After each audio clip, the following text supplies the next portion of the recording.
I was talking to an AI developer just this week on Monday who, this is what he does. He creates AI influencers who are, they're gorgeous, beautiful, 10 out of 10. Yeah, it's a big industry right now, huh? Oh, it's you know, I know the internet, you know, nobody watches porn on the internet, but AI porn is not only coming, it's here. And so this is where it gets crazy. Yeah. Not only does he create these AI influencers who, again, perfect 10 out of 10, Instagram models, like, you know, uncontestably beautiful. You can't tell.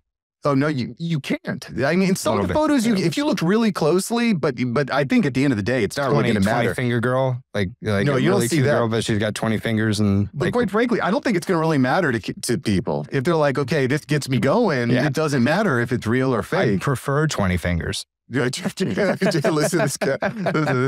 That's funny. But it's like the biggest thirst trap in the history of humanity. Yeah. Because not only do you get to have this visual engagement with this 10 out of 10 AI model who's the perfect hair color, the perfect size, the perfect waist, the perfect breast, right? Everything is perfect based on exactly what you want as a human being. But you can go a step further and you can actually pay $1 per text and you can actually text back and forth with this AI influencer. Yeah.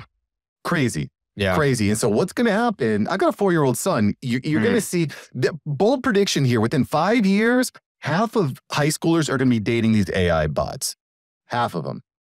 It's going to get wild. And, you know, I don't know if babies are going to be born in test tubes and stuff like that, but certainly young men are going to really struggle to make a connection with a real life human being, with a real life woman or man, whatever you're into.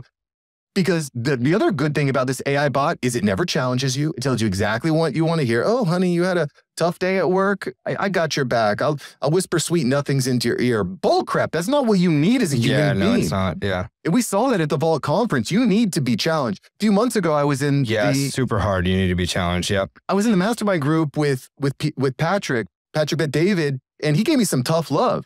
He's like, Mark, you got to create the vision. You got to go for it. You got to wake up early. Stop playing around. You know what happened the next month? I signed 5 new clients and hired 2 new team members. Yeah. If I was listening to an AI said, you know what, you're trying your best, you're doing okay, I'd still be doing the same damn thing. Yeah, and I sat in on those calls with big entrepreneurs for a long time with the elite mastermind products that we had and the general mastermind products that I brokered those services, and I had clients on there, and always the best outcomes on those calls with Pat challenging people. And that's why people go to Pat, because you get to a certain level and nobody can tell you to do anything. You're making 30, 40 million a year. You have your house, you have your kids, you have your wife. You know, maybe you don't have that figured out. Maybe you're struggling with all of that. You need somebody to wake you up and tell you, hey, they're one of the biggest people in the network. You know, he was kind of having issues a little bit, or like mentally, like why is my wife with me? And Pat said, it's because you deliver. Because you deliver. You have the company, you make all the revenue, you show up and you deliver for your wife and kids. And those moments of challenge are what really push people. So to your point, dating a girl, an AI girl, first of all, I'm not interested. One of the funny things is this is a funny thing that somebody told me a while back in a conversation about this. The more that people like AI women, also the more women are available, like actual women, right? So it's a win for the people who are engaged to like the right things and actually like physical connection. And I think that's where society's really going. As things get really automated and fake and social media continues to just pull people into this psychotic nature of not knowing what's real, which we can talk about too. There's going to be a certain percentage of people that say, I'm done with this. I'm back to the human things. I want to have a nice date. I want to have a nice dinner. I want to have a good conversation with a girl. That's what I love conversation, dude.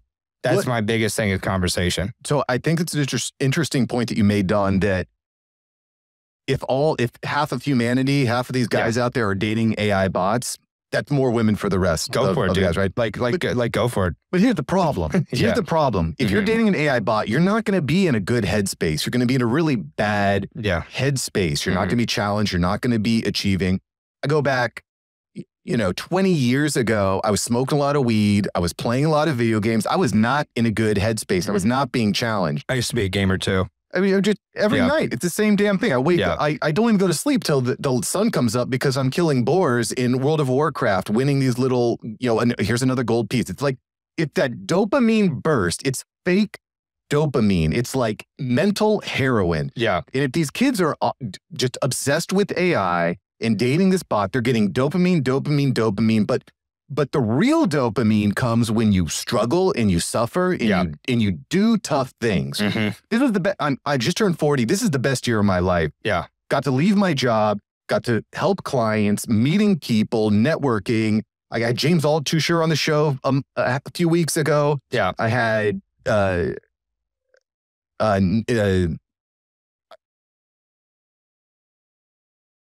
blanking a little bit, but this is natural, Shows you're not an AI. Now I'm good. Yeah. Now I'm good. You're not a robot. I had Neil Patel on the show. Yeah. I've got Dave Rubin coming up. I'm sitting here with Don Capi.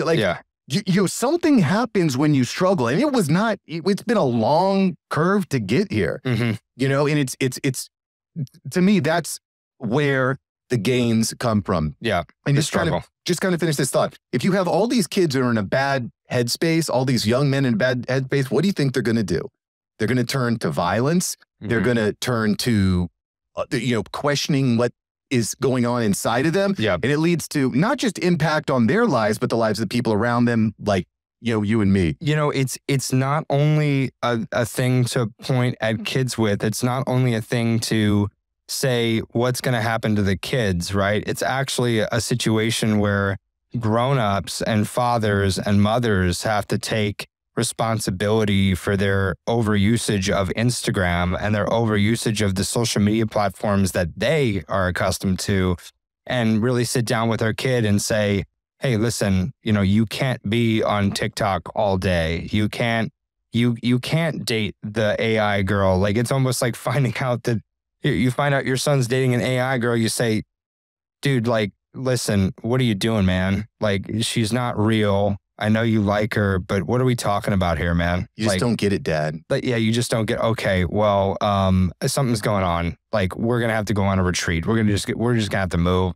I also think that there are areas in the world that when you have this 5G development and you have all this automation, there are other places in the world that are less developed. And you're going to see a mass exodus of people who can't take the Blade Runner 4048 world, and they're going to go to places like South America. I've spent a little bit of time going back and forth to Medellin because the food is real, the people are real, the environment is real, and it just gives you a different sense of life. It's less automated. You don't feel 5G. You don't have the same conversations about politics or the nonsense that goes on in the world. You don't have a single political conversation when you're in Medellin.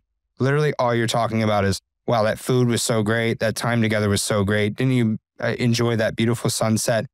Part of the reason that I go back and forth there, but it's a little bit too slow for me. That's why I'm going to stop going for a while. It's just too slow. There's not enough going on. And that's what comes with the bigger, that's what comes with New York. Like, why would you live in New York City? Well, all the money's there. At one point, all the media is there, and that's the same thing that's going to happen with Miami. That's why everybody's moving down here. The real estate is crazy because all the media, all the money is pretty much in Miami right now, shifting down from New York and LA, draining out.